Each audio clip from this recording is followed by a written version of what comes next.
আপনাকে নমুনা হিসেবে আমি 2-3টি বাক্য আপনাদেরকে লিখে দিচ্ছি।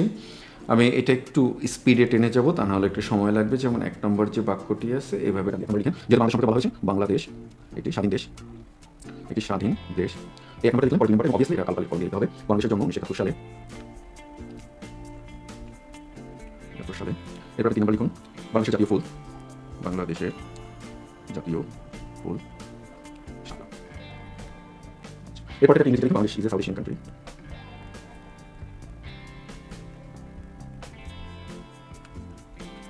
এটা হচ্ছে 1 নম্বর, 3 নম্বরটা লিখতে পারেন, বাংলাদেশ পেইন্ট।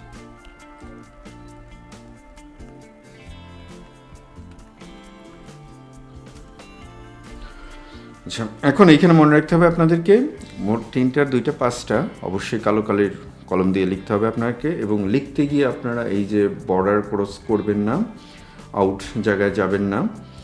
আর আপনারা যে কাজটা করবেন, একটি ওয়েমার শিট, এই ওয়েমার শিটের একটি কপি আমাদের ফেসবুক গ্রুপে দেওয়া আছে, সেই ফেসবুক গ্রুপ থেকে আপনারা দেখে নেবেন।